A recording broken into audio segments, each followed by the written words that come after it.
Hey everybody, welcome to this behind the scenes video. Basically what I want to do with this is kind of show you from start to finish what all goes on in a day-to-day production for those of you unaware. And then also I'm going to be kind of breaking down the specifics of what I'm doing for the live mix for Alice Cooper. So I figured kind of while I explain a little bit of this, I'll throw in some footage of before the show. Oh, nice. I didn't realize they gave you number 18. Oh, yeah. I'm 18, I like it. Have fun, guys. Thank you. So if you guys are, really into shows like I am, then basically you'll, want to see all the footage of us kind of walking around and footage of Alice getting through backstage and everything. I love the jersey. You like that? Yeah. I'm 18. Hey. I'm Alice. I'm 18. Hi, I'm here. So basically my role in all of this is I do production management for Co-op, which is Alice Cooper's son Dash's band. Dash Cooper is standing next to Alice right now, walking next to him with the hat and the sunglasses. Alice, how different does it look? How different does it look? It here? really does, yeah. It's Yeah. all different. Yeah. Isn't it? It really is. Well, Pretty hopefully cool, this though. encourages you to come to more games. I mean, there was a team that everybody knew every step. Yeah, I know. It's Simmons. So along with being the production manager for Co-op, I mix front of house, which for those of you who don't know, front of house is the main PA that you hear, the audience hears, and then I also do monitors for them. So not only am I mixing what you hear as an audience, but I'm also mixing what they hear in their in-ears, their headphones, and their stage wedges. So when Co-op does backing for Alice shows, I inherently mix front of house and monitors for Alice as well. Right? I'm jealous. Maybe one or two. But then they'll. Yeah. Hello, Cleveland.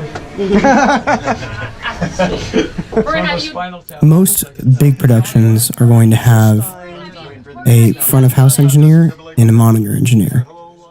Basically, the main reason that we don't have that is, one, for budgetary reasons, and also the band just has come to trust me with their monitor mixes, which, honestly, as an engineer, that is probably one of the biggest pieces of trust that you carry as the monitor engineer.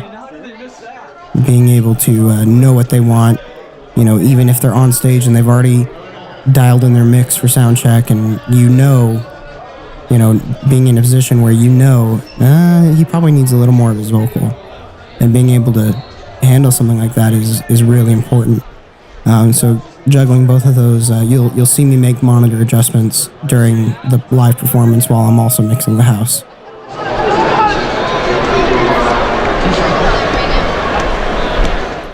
So as you can see, the front of house position is basically just up on a ledge here, so I had to kind of figure out how I was going to climb in here.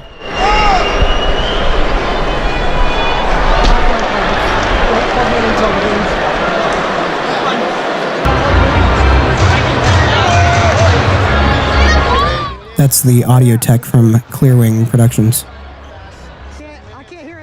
So the Clearwing handles all the rental equipment. The console is my personal console. Everything else is rentals. Dude, I was gonna sub other wedges. I was almost just gonna get you another wedge. You can sub. That would have been an awesome idea. Yeah. If we had thought about that earlier, that would be cool. I didn't think about it until you'd already bounced. Well, and I had thought about it. After this, I was like, man, I should have, because I have near fields. Oh, yeah. I should have just brought my near fields. Or I guess technically they're midfields, but who really cares? It doesn't matter. Not for this. We have Genelex and stuff at the shop that I take to you all the time. It's like, man, I brought 8 wedges. Yeah. So I mean, I can mix on this too. This kind of helped a little bit, but again, it's not here in the room,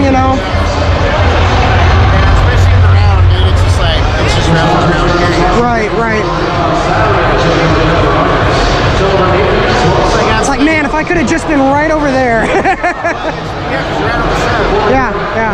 No, there's no coherency right here whatsoever. Exactly. What we're talking about is basically the fact that it's very hard to mix in this position because there are no speakers where I'm standing, so I literally cannot hear the house mix at all. Right now I'm putting the spare in-ear pack on myself so that if for some reason something happens to the drummers, I can quickly hand it off to the audio tech and he can go replace it. And I already know where it is. So like I said, I'm not able to hear the front of house mix at all. I'm just mixing based on the echo that I can hear in the room and my own personal experience of knowing the band, knowing Alice, and just my general knowledge of mixing. So what you're hearing right now is not what you would hear on the other video that I posted. The other video I posted the stems, which you can see are recording on my iMac, and I remixed them down for YouTube.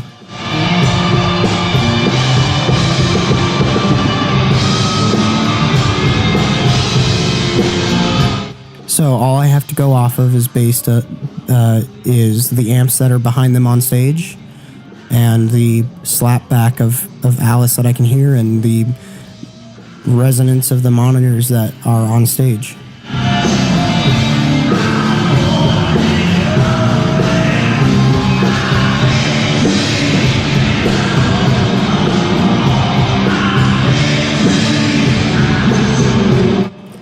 And just based off of knowing the band, you saw me earlier make an EQ adjustment to the guitar cab.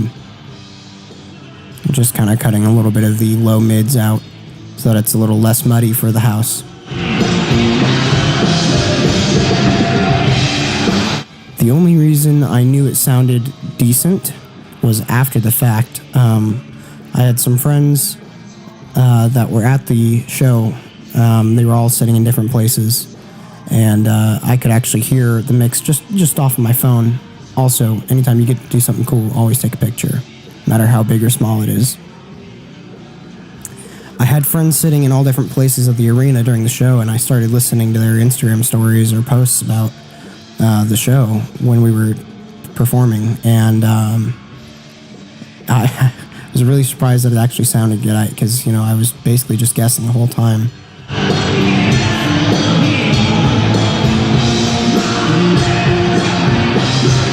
So I'm literally just moving faders based on how I know how each song goes, and and what the guitar players are playing, because I am the only one that knows. The audience doesn't know, and it's my job to make sure that I'm on top of what they're playing so that I know when to turn stuff up, when to turn it down, and to make sure that the vocals are actually being understood. One of the biggest mistakes in live sound is your vocals get drowned out and the message of the song doesn't get portrayed like it should be.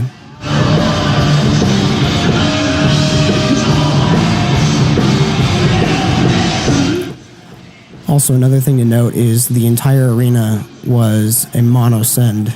So there was no panning, there was no left or right. It was all just a centered mix. Everything was dead center.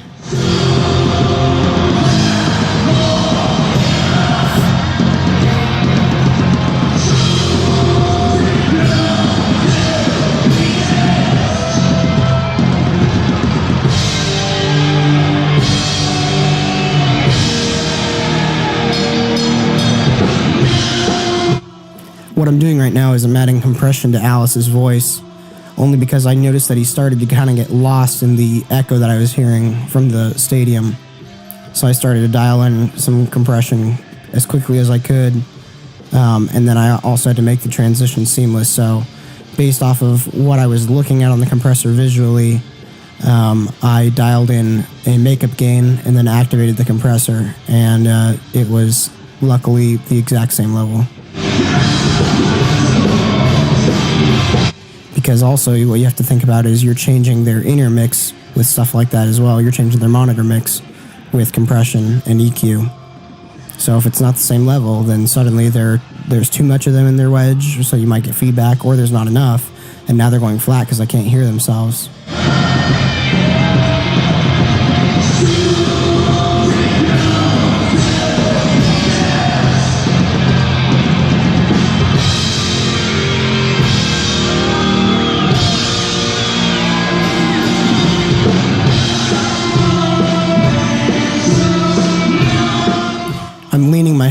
of the mixing position right now just to try and get my head just a little bit further away from the band to kind of listen, focus on that echo of the room.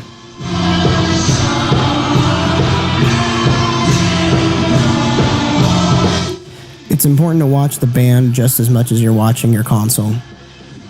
That way you can see if they're looking at you and telling you to do something for their monitors, which I'm doing right now. I'm just kind of, I know after a little while that Dash and Alice can get a little fatigued with their voice and they want to hear just a little bit more. So just because there's so much noise on stage, I decided to just boost a little bit into their monitors.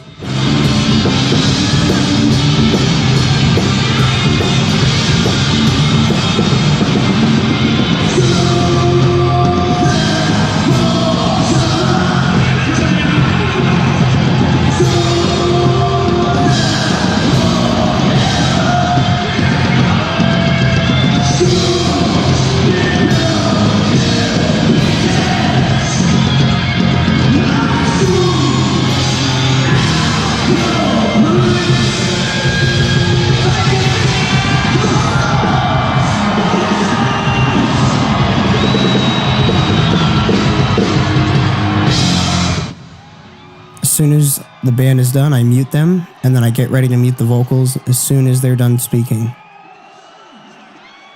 I look over, see that they've left their mics, and then I mute them, stop my multi-tracking, and save it. Then I just look over and make sure that the band is good. Now I can start thinking about teardown. I save again. I shut down Logic.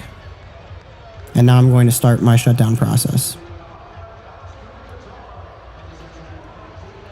So because there is an ongoing game, I cannot tear down my entire setup, but what I can do is make sure that valuable equipment is on me, on my person, and I can take care of anything that may or may not get knocked over by a patron.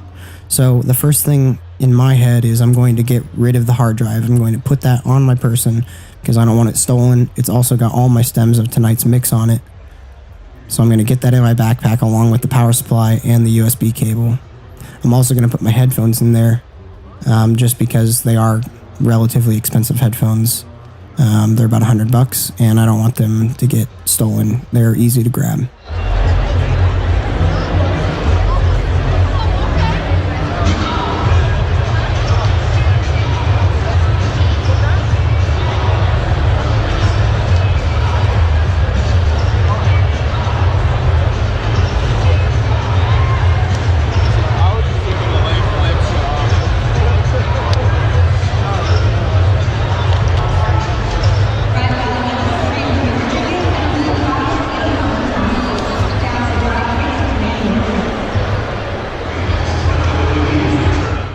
Put the spare IEM pack off and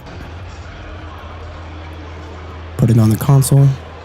I believe I end up putting it in a safer position here in a minute, just so it doesn't get knocked over accidentally. These IEM packs are $1,000 a piece, just for the pack. So now I'm going to get my computer off of a high spot since it's basically just right on a cliff there, and I'm just going to set it down inside the mix position so that it doesn't get knocked over on accident. Then I'll go ahead and put the power cable and the keyboard and mouse in a safe spot also, which I'm just going to end up moving the keyboard down on top of the console in a place where it won't scratch the LED screens.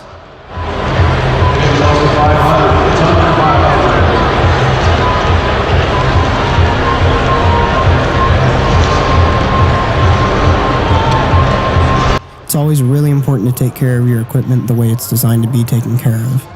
Do the proper shutdown processes, and you'll get a lot more life out of your gear. I double check to make sure I have everything, including my backpack with my hard drive on it. And I climb out. Which, for somebody with legs as short as mine, is a little bit tricky.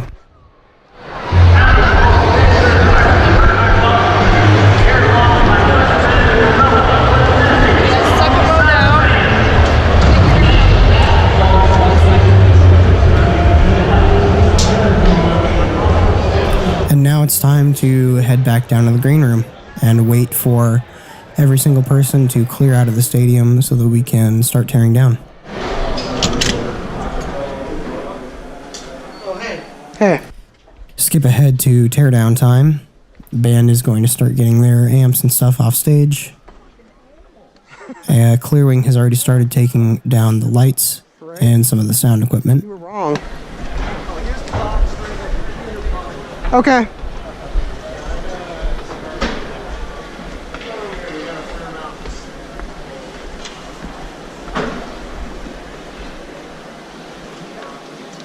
Oh my fuck. How was your monitor mix? It ended up being all right? What's that? Your monitor mix ended up being all right? Yeah, I ended up hearing everything great. Sweet. Telling you, man, those 212s. Yeah, I like those. Are those your monitors? No. Those are just the ones I always get us. Gotcha. Because they're like at the perfect angle. Uh-huh.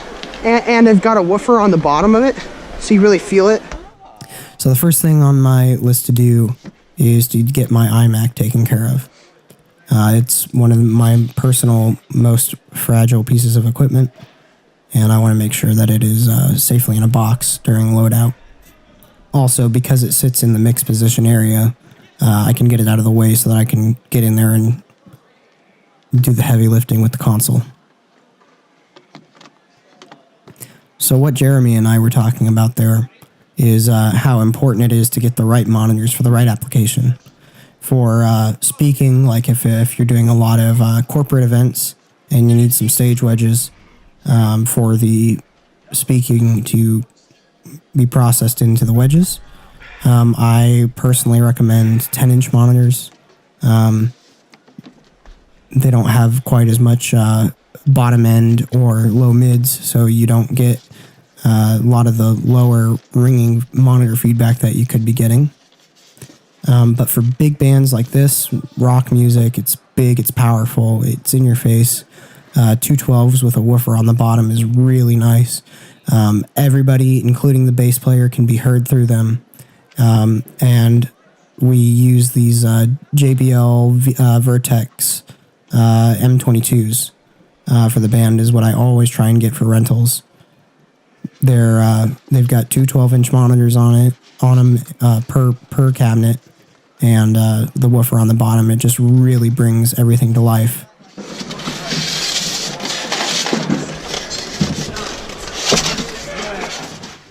Ever since we've started using the 212s, the band has said that their monitor mix has never been better, which is not only, not that I'm trying to brag or anything, but it's important that you have an engineer that actually knows what they're doing with their monitors also. Just because you have nice monitors doesn't necessarily mean they're going to sound good. You need to have a good EQ that's going to work for the house and for your wedges. Good compression and all of that.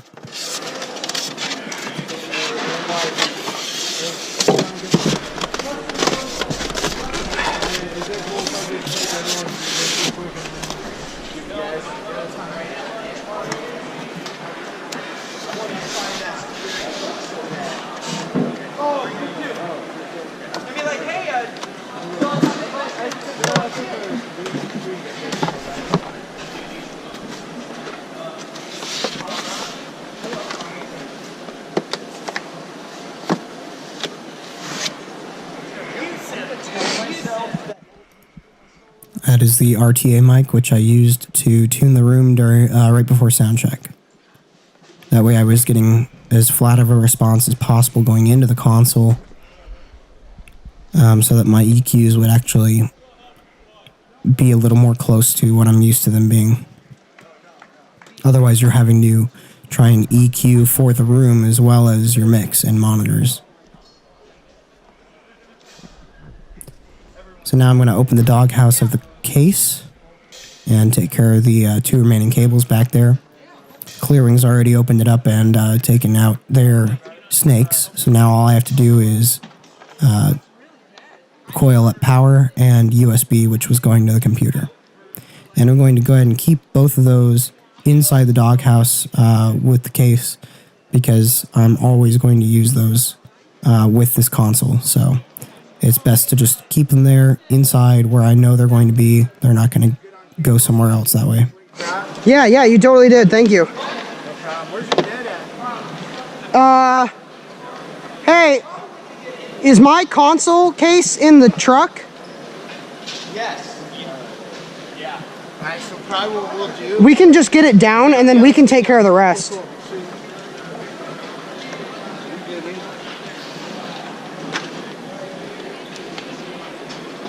Let me just get this cable taken care of.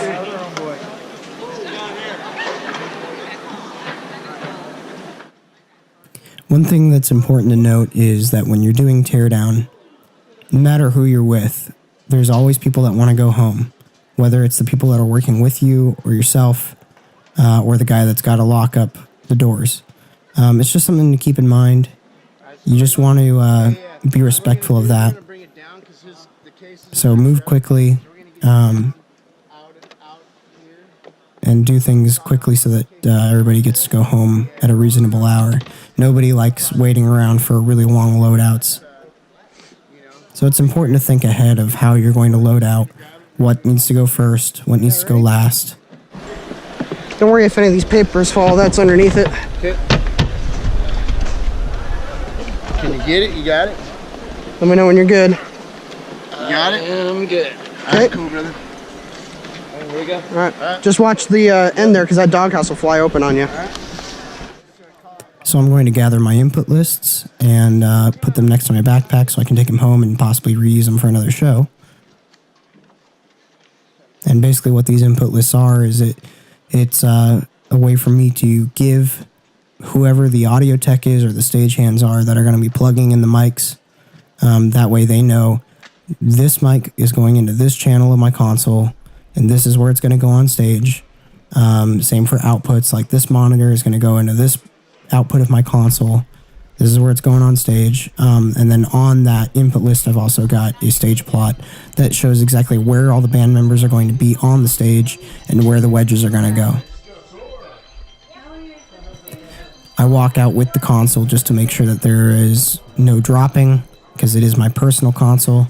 Perfect. Thank you guys so much. And to make sure that it's in a safe position. Hey, if you guys take off, thank you again so much for your help, man. You've been One important thing, if you take nothing else away from this video, is to always thank the people that are helping you. It doesn't matter if they're getting paid or not. Especially though if they are, if they're helping you in any capacity, it's just really important to express your thanks to them for helping and being there. I've personally been in situations where I've had to do every single part of the setup and tear down myself, and it's not fun and it's not enjoyable, but it goes so much faster with other people. And the fact that these people are here and they know what they're doing and they're doing it well, they're going to treat your equipment nicely, they're going to treat it with care and take care of it. That's extremely important. So it's always important to thank those people. Console party! Hey, can you help me with my console real quick? Console party! Alright, boys, the Presidium.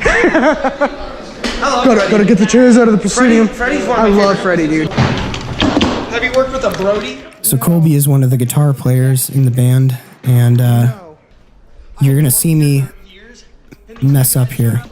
So I just let go of the console early, which I shouldn't have done. That's one mistake you don't want to make because now I've just kind of messed up his hand a little bit. And luckily there were no actual injuries, nothing serious at all. But you always want to make sure you're paying attention with cases. So I'll learn from my mistake. Road cases are always heavy. You always want to act like they're heavier than they are until you know for a fact that it's going to be okay to go down the ramp or anything like that. It's always better to be safe than sorry. So again, I'm going around and making sure I thank every clearing guy. It doesn't matter if he's an audio guy, it doesn't matter if he's a lighting guy. He was there and he helped our show, so he deserves to be thanked. Hey, thank you, man. Yeah, absolutely. Pleasure. Appreciate your help. Absolutely. Push it a little bit more in. Hey, thank you again for your help. Thanks so much. Pleasure working with you. Hey, thanks, man. Appreciate you. Thanks for your help. course, I want to thank these guys too, but now I'm noticing that they may have a potential issue here with getting this stuff down, so I'm going to stick around and help them out. It's not necessarily something I'm paid to do. I'm not part of Clearwing staff. But if you see people that are working for your show, and they're having an issue, and you have a possible way to help them, then you should help them.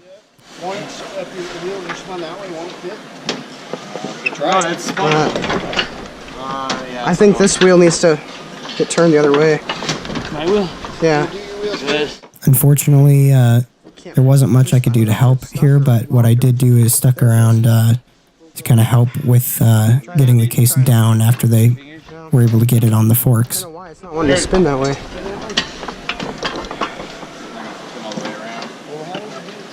I think we just hold it on the way down. Yeah, go ahead and take it in. Push it all the way on. How far are the forks? Here, hold there, Blake. This is why it's really nice to have people like Clearwing, because even though this is kind of a sketchy situation, they're being very careful and they're always going to put safety first. If you are interested in doing this kind of stuff, you want to start with a company like Clearwing. They are going to teach you how to be safe and how to handle stuff with care. That's insane. There's, of course, other companies like PRG. Is probably the other big one. Hold on. Let me get down there. But any experience you can get, or even like at a local feeder, any experience you can get with, how to properly do load in and load out, load the trailer, unload the trailer, or the truck, and, be safe with it and take care of it and show people that you're, willing to do things the right way. That's a big thing. Personally, I don't want somebody working an Alice Cooper show if, they don't know what an XLR is. If you don't know what an XLR is, then you need to figure out what an XLR is, know how to coil it, and, know how to troubleshoot problems with it. There you go. Before I would want you on one of my shows. Okay, now we're going to pick it straight up. Alright. Yep, 1, 2, 3. Alright, ready? Yep.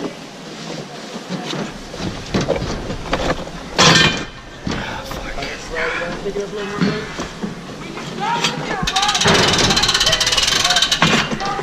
Jesus Christ. It's all the way on there? Yeah. You're good. You're good. Well, it's, On my side, it's not good. You're I'm trying to get your. It's not gonna move. It's not budging. it's just falling forward though. That's my problem. You don't sketch your shit on the shop fork. Yeah. That's the problem. Don't wiggle that like that, guys. It's gonna tip sorry. back. Here, hold on. That would ruin my evening. Is that all? At least. My wife would be pissed. Yeah. Okay. To wake up and come down. Oh, here, it's Right, caught right. on the wheel over here.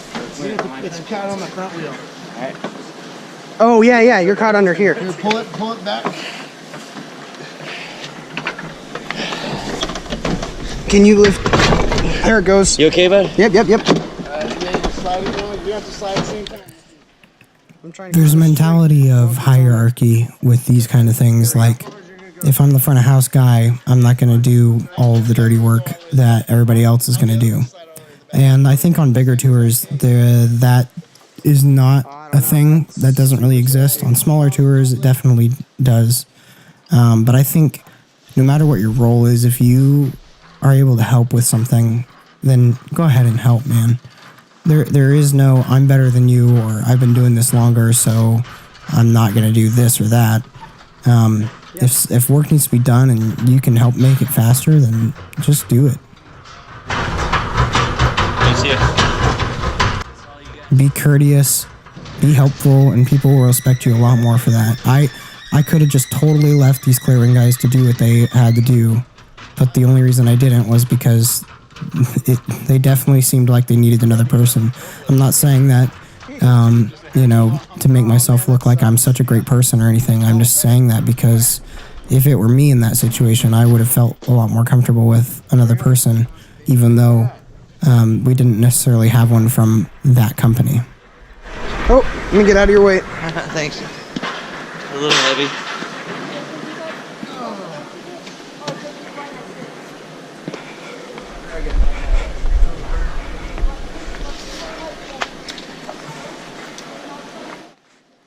So now I'm grabbing my backpack with the hard drive, I'm grabbing my input list, my RTA mic, and the computer, and getting ready to go load it in the truck.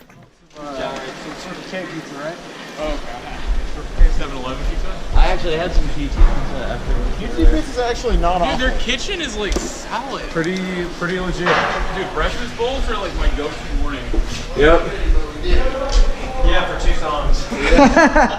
1.5 is what we said. So that little crank forklift. Hey, can I get an extra hand with this, or are you guys hands full? What? You guys have an extra hand? What do you need? I'm carrying this part of the case with 2 fingers. Again, it's better safe than sorry, so if that means making 2 trips, then make 2 trips. In this case, Colby was able to grab the RTA mic for me so that I could grab my computer with both hands instead of a couple fingers. Oh, jeez. I got good reflexes like that.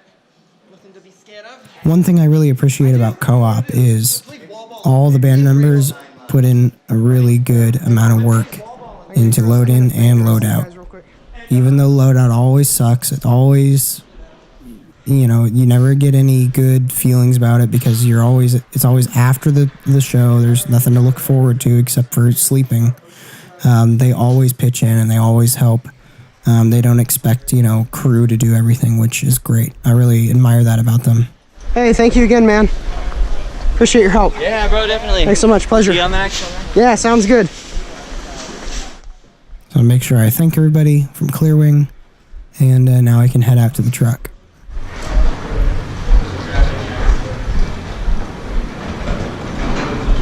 I know. Stop it.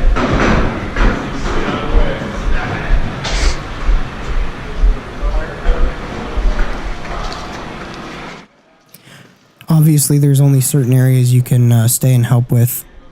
Co-op obviously wants to go home, and they're kind of, you know, waiting to get their trailer loaded so that we can all leave. I'm not going to necessarily stay with Clearwing to help them get all their cases into their truck at this point. But, you know, I've walked away at least helping them a little bit with making the process a little safer and faster. Take your time, man. Don't feel like you have to rush for me. I don't want to spend a bunch of time walking backwards and stuff. I can have gravity do it for me, you know? Right.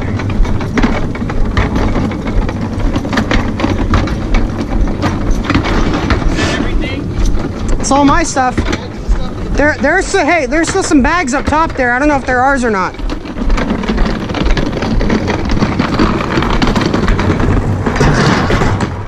So now I'm at the co-op trailer, I think this will go. and we're going to start loading our stuff in and call it a night.